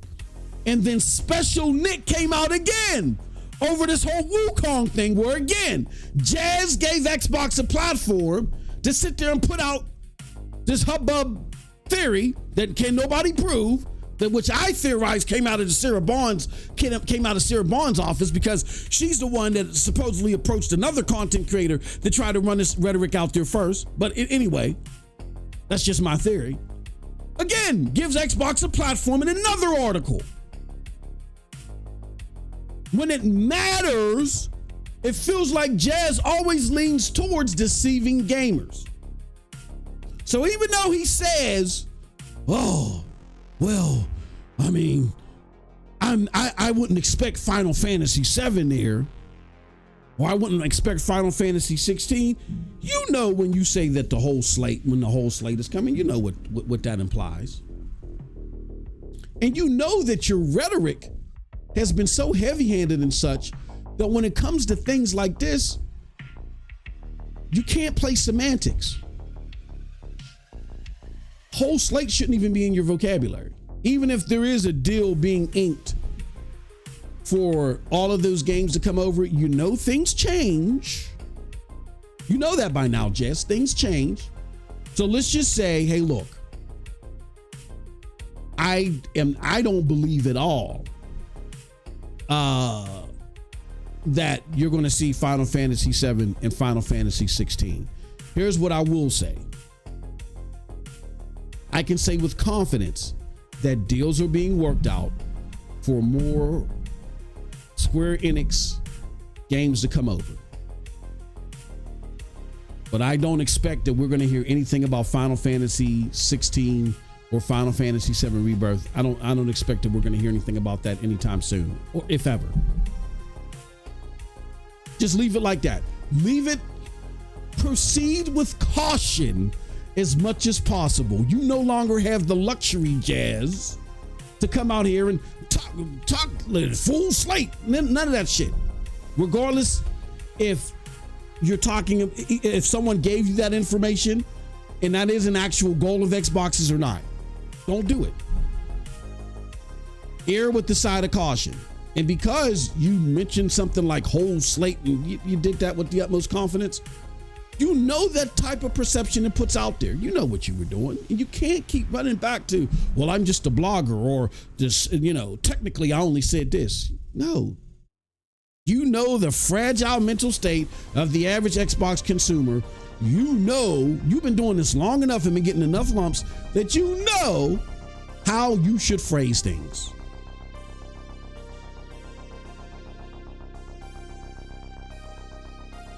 From what I understand, efforts are being made for more Square Enix games coming, particularly Final Fantasy games to come.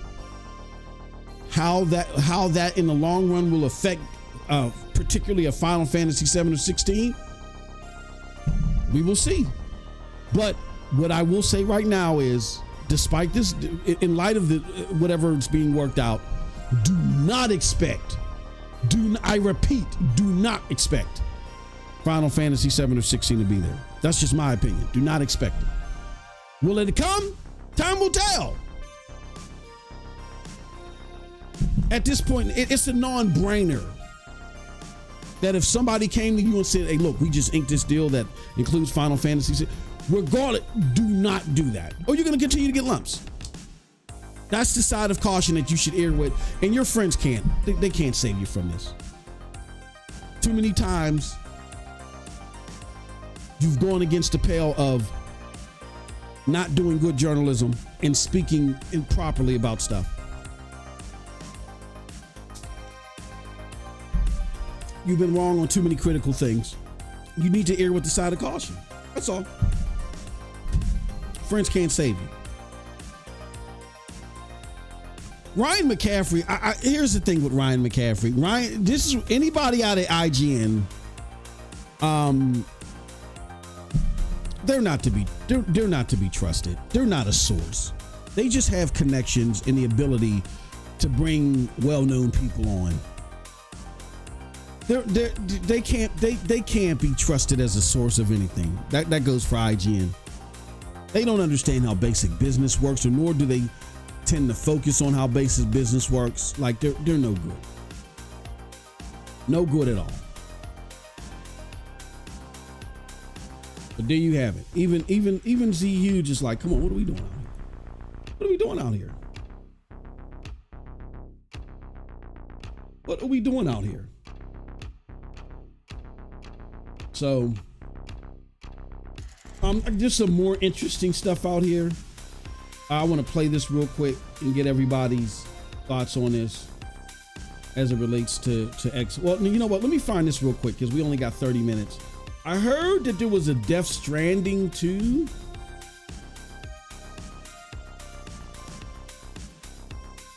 And I'm wondering, should I even play this? I mean, if you want to look at the best motion capture ever in a game, sure.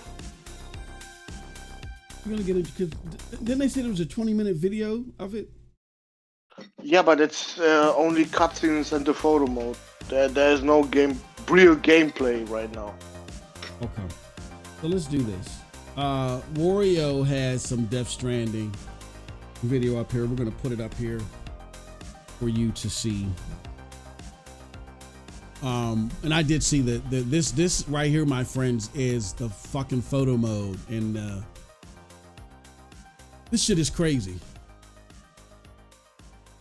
Like this is Decima right here, bro. And Decima is sick. He literally made a company that he owns just to have his favorite celebrities dancing like カメ idiots. ラをこう向けるとポーズを取ってくれる。あ、そうです。目線もこっち向きます。Yeah. リアルタイムなんで。Yeah, でこのマゼラン号の中、自分で選べるんですよ。どこで撮るとかも。今回は3つしか持ってきてませんけど。でこの何回でも撮り直せますけど、この写真がちょっと I did research on Decima. Decima そうなんで was すね。ストーリーにも影響が出てくるような。これはロスで Kojima had a large part in developing 1日ぐらい Decima かかってるんで as it was. I forgot the name of it when it was just the Killzone engine. I forgot the name of it. I got all that shit somewhere. レアさんダンスが But when it entered its final stage of the Decima engine, Kojima had a large role to play in that. So 大好きな方でマイケル・ジャクソンを子供の時にコピーしてたんでめちゃくちゃうまい that's crazy. Bots should be fucking happy he even gave them a game. Yeah. Like seriously, after all the clowning they did, bro. Like they said, oh, Death Stranding is shit. We don't even want it. Look at these bots now. They are fucking jealous as fuck. They're not getting Death Stranding too now. Yeah. They're not. And look. After not being able to collaborate with top developers of their own, like they got Todd Howard, but Todd Howard is creatively bankrupt as far as I'm concerned. He is not his 50 minutes of fame. His best years. Funny that you actually mention him, because did you know that today is the release date of their fucking DLC? Oh yeah, which I'm being told the performance on it is bad. Nobody is talking about that motherfucker. Well, I'm seeing it trending on Twitter, but I don't think anybody. Really, is. I don't. Yeah. I don't see nobody talk about it on my timeline. Yeah, it's trending. Only because I open up Steam and saw an update about it. I looked it up what the fuck the update was, and then I realized, oh shit, today is the DLC release day. Bro, this shit. I looked at the player numbers. It didn't do shit to the player numbers. Like maybe 7K more than usual. Yeah, it's not. No, I don't think it's. I mean, people are talking about it. They're trying to pump it up on Twitter, but an hour after the release of Starfield, player count doesn't seem to have a huge spike. Yeah, it's not. Like right here, this was 22 minutes ago, according to this one source. Right here, they took a snapshot of it on Twitter, and yeah, it may have gone up a few thousand. Let's take our own look. We call that Steve. Take our own look. Man, I remember the day when they announced the DLC for Skyrim, bro. Like, bro, people were fucking excited for this shit. Ain't nobody excited for this garbage right now. See, Sunday the 29th, it peaked. So yesterday it peaked at 14,000. Now it's at 18,000. Yeah, you're not seeing a huge spike. Like nobody cares about the game. I think people are done with it. The only thing they have left to do to try to get some semblance of life is they got to put this thing on PlayStation as soon as possible or it's going to die. And I'm not saying that to say, yeah, we're port begging. I got it on PC. It's going to play better on my PC, I feel, than it would on PlayStation. If they do, they better have full mod support this time. Mm-hmm. Not this. Sony is gonna direct what they can do as a mod and whatnot, because that's not gonna be a full Bethesda experience. Then it's gonna be a downgraded experience for PlayStation people. Well, that's up to Sony, and hopefully Sony will realize that. Hey, we need to. But they better are in talks right now with them if they do Starfield for PlayStation.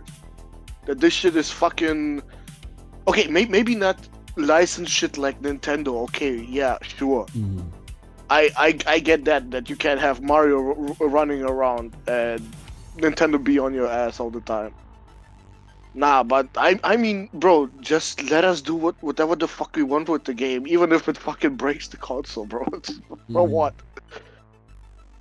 We should be able to just. I agree that if something happens to my console while using mods, I'm fucking responsible. Yeah. Well, Sony has to approve that. I mean, Microsoft can push as much as they want. Sony has, I mean, hopefully Sony will, you know, allow some reasonable space in that area. They gotta Stop allow it without mods. Hell no. I ain't playing the vanilla version of this game ever. I'm going to tell you this. To me,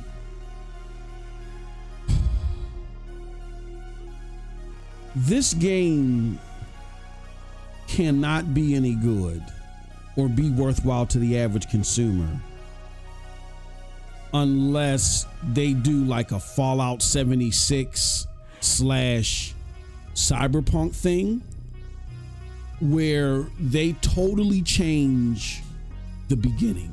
They give you two, you can play it, and they call it, you have classic mode, because Fallout 76 has this.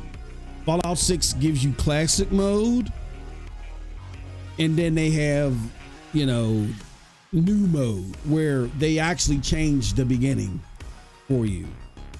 You know, you can get past a lot, because the beginning of Starfield is probably one of the worst beginnings ever. That's what and literally, I'm going to say the first maybe 20 hours to 30 hours of the game are just useless. And I didn't do side missions. Like, I beeline straight through, because that's what I was told. Beeline through the missions and do that first, maybe anywhere between, I'll say 15 to 30 hours, at least 15 hours is horrendous and it's so boring. And what they need to do is they need to give people an alternative path to try out the classic beginning, or they need to make a whole new beginning, or do something like Phantom Liberty did with Cyberpunk, where, okay, we're just going to upgrade you to level 35 or whatever, and you start from here. And then if you want to, you can go back, or you can use another character and go. That's what I think they need to do.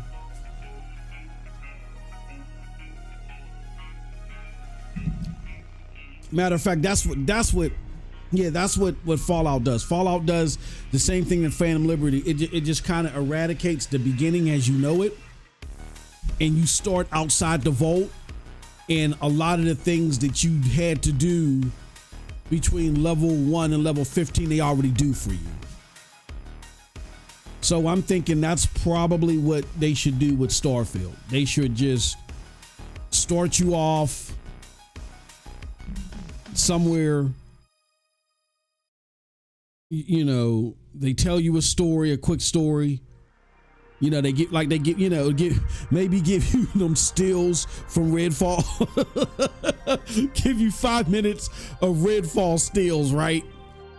You've done this and you've done that, like cut out all that big shit in the beginning and then just let you start off, because that game, that first 15 hours is atrocious. So if they do that and then do what you said, like go all out on the mods, then yeah, you got a game that, holy shit, could potentially make a turnaround along. Well, no, it's not making a turnaround without PlayStation, period, because nobody gives a fuck enough about Xbox to play it. And I think PC people pretty much made up their mind. They can flock back to it like they flock back to Phantom Liberty, but I think your best bet to save this game, because I'm starting to think that this game is like in a live and die state right now. That's what I'm starting to think. Like 18,000 people on PC. That's not gonna cut it. Like, their last gusto is they're gonna put this motherfucker on PlayStation and see what happens there. And if they can't get back up to a fathomable, playable number, I believe you me, they're gonna kill this fucking thing and they're gonna move on to Elder Scrolls 6, or they're gonna kill this thing and pump up like some type of Fallout offshoot to coincide with season 2 of the Fallout series. They're not gonna waste time on this. This is the new ABK Xbox. The new ABK Xboxes, they're not even going to play around. They're going to dangle it out here. They're going to have they have various scenarios where they're going to see, okay, is something working? Oh, it's not working? Okay, fucking kill it. It's dead. Move on to something new. What's something lucrative? Oh, fucking Fallout. You see how well Fallout did? All right, let's bring something new, Fallout new out. Let's whip something out real quick. Maybe our own expansion or some shit. That's what they'll do. You know what I expect at the Game Awards to happen? What's that? They're gonna announce a Starfield Complete Edition, and that motherfucker release on PlayStation. everything. Yeah. On everything. On the fucking toaster, bro. It doesn't matter. Yeah, that's what they're gonna have to do. And I highly recommend, I hope they're smart enough to do this. I hope that they were wise enough to realize that, hey, if Shattered Space doesn't do it, then we got to do what they did at Phantom Liberty and what saved Fallout 76. What saved Fallout 76 is they said, look, we realized what y'all didn't like. We're going to progress that already in the story so you don't have to do that shit. And we're going to start you off in front of the vault at level whatever. And there you go. Now you play the game starting at the part where it starts getting good based off the new shit that we created. And you just start off at level 30 or 20, whatever the fuck it is. That's what they better do with Starfield.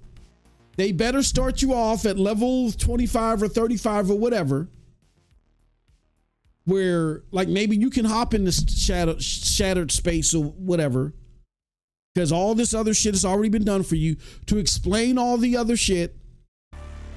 You know, okay, you select your character. Okay, select your character type.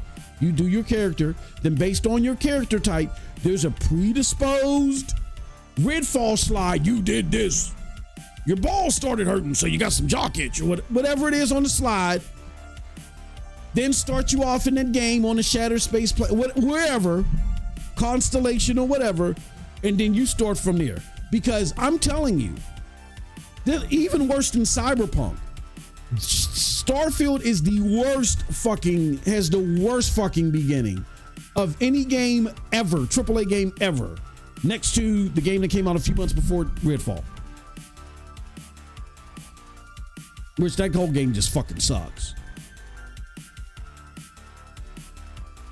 But that's what they better do. If they don't do that, then it doesn't matter what they do, in my opinion, Cold Blood. They can open up the mods and everything. The game is fucking DOA. They might as well put it on a toaster because it's fucking toast. I'm sorry.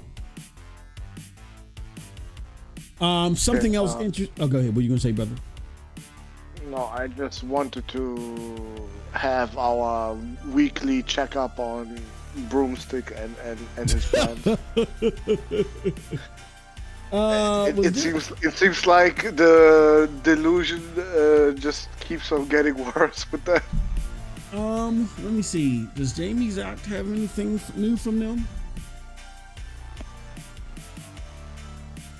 I do. Oh, I do see this. This is gonna be my first time live reacting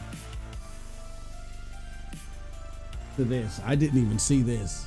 I've never even seen this. Let's take a look. All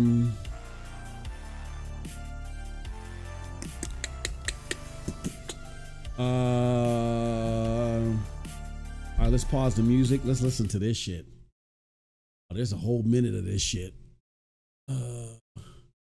All right, so this is... Oops. All right, here we go. So this is right here, my friends, Boomstick and Company. And what's going on here? I don't even know 90% of these motherfuckers. I don't even watch this shit, right? Who is this? This is They certainly have high expectations for people who play on Xbox 30 frames per second consoles. So we know who C Money is forever, and Doodle to be free. I've seen her before. We all know Hargeet, and then this is Demo, Flow, Gate. I don't know these motherfuckers. I mean, I know the top two because I've seen them around. Let's go. Let's hear this dumb dog shit they got to say. This is my first time hearing this, by the way. Let me make sure that I got everything set up for Cold Blood so he can hear it as well. I didn't. Did I check that? That up here? Let me leave that up here so I can easily check it off again. All right, let's go. Let's hear what they got to say. I'm telling you, these fucking ponies, they were out here talking shit about me, saying that, oh, he thinks that they just showed up with a trailer out of nowhere. These things take months and months and months. Motherfucker, I could put a trailer together right now with clips that I have that take me a hot 20 minutes. Oh, they did show Ghost. We were kind of like excited. Okay, look, they're showing up with a first party game for next year, supposed to come out, and they didn't even give out a date. Not only did that happen, but all they show was cinematics, right? They didn't show gameplay. They showed it at the end for about a second. Now, honestly, the graphics, it looked like it was the same freaking old Ghost of Tsushima. There weren't any major big upgrades where it's kind of justified, where you're like, oh, shoot, yes, this is coming to the Pro. This is going to be amazing. Where is the level of expectation when we're looking for Xbox to continue to raise that bar? How are we content with whatever PlayStation shows us? And instead of challenging them, we're justifying. That's bullshit. The thing is that this Ghost of Yotai, right? We know that it's a PlayStation 4 level game, right? This is just what it is. We can see it with our eyes. Okay. So here's what I have to say about that. And then I'll let Cold Blood chime in. Here's my thoughts on that, right? Let's address what C Money said. C Money said, oh, they said that the ponies were on me because of the trailer, and motherfucker, I can put a trailer together in 5 minutes, whatever. Okay. And then what we can't separate what C Money and Noodle to be free said, right? We can't separate them two from each other because they're both assuming something that they didn't properly elaborate on here, or maybe it just wasn't clipped in, that in combination of them saying that something was whipped together, Doodle to be free specifically said that it was whipped together based upon the response to the PlayStation 5 Pro. So that all fits together. Their theory is they saw the reaction to the PlayStation 5 Pro, and based off the reaction to the PlayStation 5 Pro, because it was such a success, according to Doodle to be free, that they realized, hold on, we can scam them in their assumption. We can scam them even more and put out this Ghost of Yotai. Here's the problem with that theory. Why all of that was dumb as fuck. Here's the problem to that theory.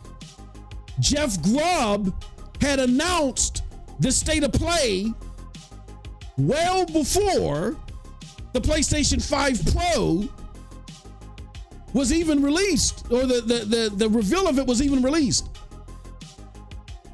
It was already told by Jeff Grubb that he made that announcement in August. So he made it, I think exactly 14 days, 2 weeks before people even saw the PlayStation 5 Pro reveal. So did these motherfuckers travel in time? Saw the reaction? Then came back and said, oh, let's do a state of play on September 24th, because I think Jeff Grubb even predicted that. He said around September 24th. He made that prediction of the state of play in August. He made it a month prior, and actually 2 weeks ahead of the PlayStation 5 Pro reveal.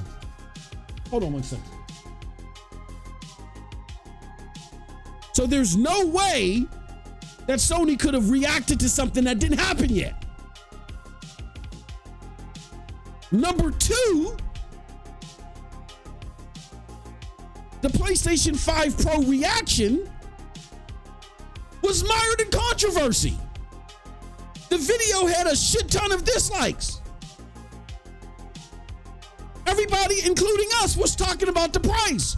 You can go back to our live reaction. Even our live reaction was not positive. So you guys' theories, which the internet doesn't go away, is that people got suckered into being excited for the PlayStation 5 Pro, and y'all felt like, okay, the ghost of your tie was to sucker them again. When you can rewind back, where PlayStation themselves, the executives themselves said, look, we don't have any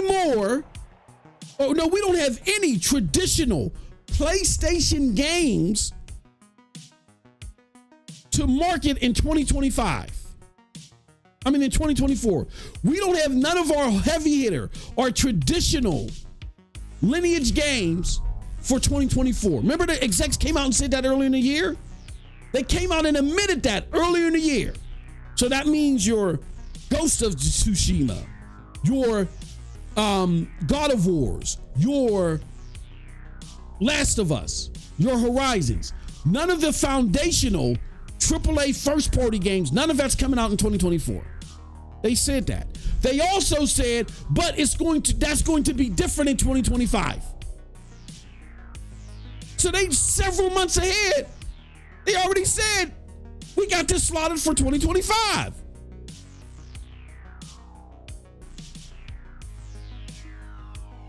So for them to even release a state of play, where the overwhelming majority of it, they had nothing to show us outside of Ghost of Your Tie. They said we might as well put a full state of play around it.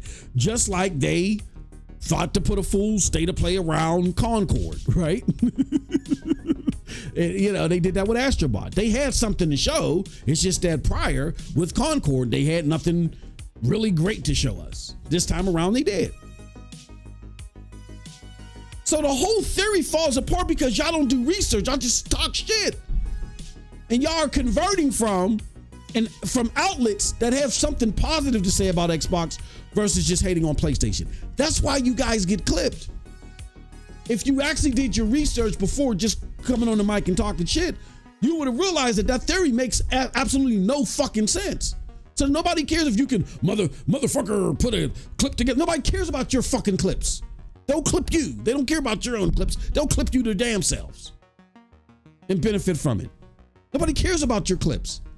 This was not a last minute thing. This thing was put together in advance. Jeff Grubb predicted the state of play before the fucking PlayStation 5 Pro was revealed. And even if you want to go off that theory, the PlayStation 5 Pro reveal was so bad. Why would they say, oh, we're going to sucker them anymore? Sucker them into being angry even more? People were angry about that reveal. The dislikes were proportionately higher than the likes. What are you fucking talking about? It took Digital Foundry the day before the the day before the state of play reveal. It took Digital Foundry the day before the state of play reveal to actually get people to be more positive about the platform. Stop it. I don't know, Cold Blood, we gotta get out of here in 5 minutes. I promise I'm gonna shut up this time. Do you have any final thoughts about any of this delusional crazy shit? This wasn't even the best one, bro. You didn't even play there's the best another one. Yeah. Oh, send me the link. The one where they play PlayStation for everything. Oh, I didn't even. Bro. Jamie don't have that one? Wait. Oh, send me that link. Yeah, we'll review that real quick.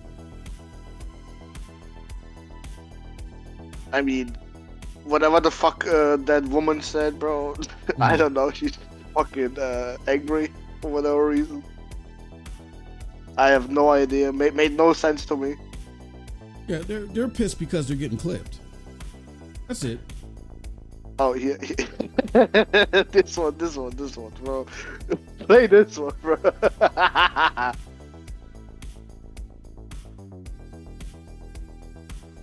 Oh, I think, yeah, we reacted, but we could throw it up. And then I think, but that's the piggyback.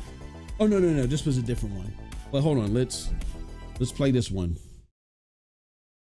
All right, so this is all this Digital Foundry shit that has been coming out. Dude. If we learned anything about it, it's not that the PlayStation 5 Pro is amazing, is that we now see how shit the PlayStation 5 really is. They have dissected the shit. Every developer that came up on that stage that Digital Foundry was interviewing was like, well, before the console really just sucked ass, and now we can finally make something that's decent, right? Like, that's all we found out. So listen, if you can afford it, I think that yes, you should buy. Here's my thing, Cold Blood, and I wonder if PlayStation content creators now, if they sniff coke or lick a patch of PCP or LSD before they go live. This right here absolutely makes no sense. Here's why it doesn't make any sense. If the PlayStation 5 is shit, then what does that make the Xbox Series X? For $500, they are splitting hairs, or they might be losing the performance war against the PlayStation 5. Like, for an extra $100 less, I can get a digital that can play the games, the AAA games that are coming out, better in at least 50% of the time than yours can. My first party games are routinely in 60 frame, or not my first, it doesn't even have to be first party. My exclusive games are routinely in 60 frames per second, where for your games, now you're having to settle for quote unquote crispy 30 frames per second. So if the PlayStation, if the developers are admitting that the PlayStation 5 were shit in your words, what are they saying about the Series X then? This is buffoonery. It might be entertaining buffoonery. Shout out Geek, but it's buffoonery. Bro, isn't it funny? The fanboys of the 30 FPS consoles have shit to say about PlayStation. Exactly. How the fuck is PlayStation holding back your shit? And notice how they don't bring up the Series S at all. Like, the Series S doesn't exist. It was all you know. Doesn't make any sense. Yeah.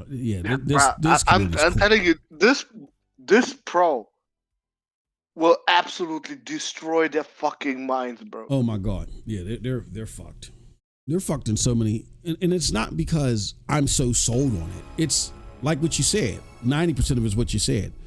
Everybody's now going to be reviewing games for the Pro.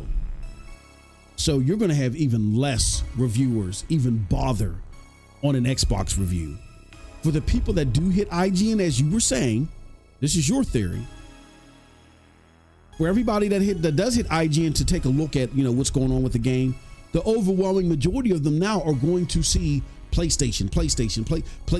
I reviewed the PlayStation version. They're going to just mentally assess that these games are for PlayStation. If they don't ever, let me get a PlayStation. It's crazy. Crazy.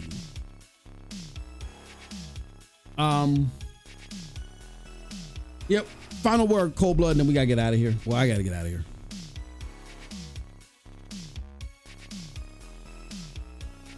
I got the final word. Yes, you have the final. Yeah, I promise. I'm gonna shut the fuck up. For what? For what? Because I need to shut I don't know. No, for what, bro? Because I need to shut up and let you have the final word. Yeah, but for what? For what do I have the final word? Anything you want to say. Oh my God. Anything. Word of advice to everybody, or what? Whatever it is that you have to say.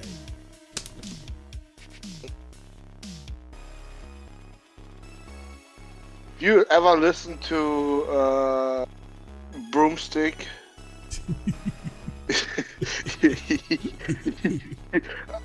I don't even want to say what you are, but goddamn, you are desperate. You are so desperate. Oh, Jesus. Yeah. Oh, God. Yep. Well, tomorrow we'll be back, y'all. Oh, go ahead. I'm sorry. All I hear in my head right now is Hagit laughing his ass off. Yeah. Very like a fucking clown, bro. Right to the fucking release of the Pro and all the games that come with it. Just to tell us that I don't see a difference. Yeah. I don't see a difference. I can't do it, bro. Oh, these motherfuckers, man. Oh, man. Yo. Like my grandmama used to say, bless they hard. Bless they hard. We need to protect them, bro. Bruh, they are clear. When Digital Foundry, somebody forced Hargeet to watch and strap him to a chair. Yes, in this game, the PlayStation 5 Pro, it's 30 frames more than that. They'll actually have the 40 frames delta and shit.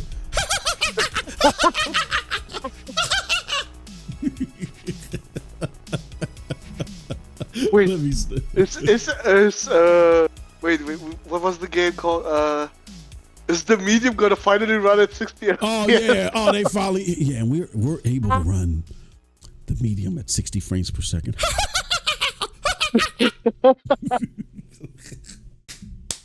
Hey yo, these bro, they're in desperate, like the combination of people trying to defend Jazz this weekend. Jazz cannot be defended. Let him start being accurate where it matters, and then that'll be all the defense that he needs. But the need to try to defend Jazz this weekend, to like that clip, the PlayStation 5 is to blame for development woes, to the PlayStation 5 people are clipping us, and like that's why I led with the Xbox community news. The community is in disarray, and if these are your leaders, go sit on the shelf with Stadia. Just go dust off the space next to Stadia and just go sit there right now. Moss, did I hear that right? Jess is saying the PlayStation 5 Pro is the one to blame for development woes? No, I mean this dude see money in that clip that we just played, the last clip that we played, when they're making the assessment that the PlayStation is shit.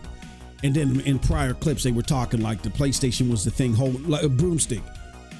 Like the PlayStation was holding the Series X back. And now, remember, now that they got to develop, they can develop better for the Series X.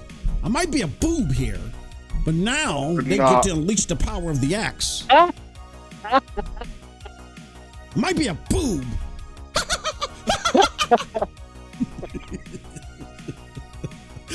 We gotta get out of here. No, why did you remind me of this?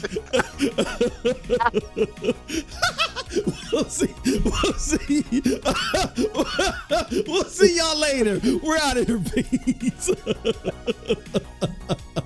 Oh shit. Oh man, I wish I didn't have to go to this appointment.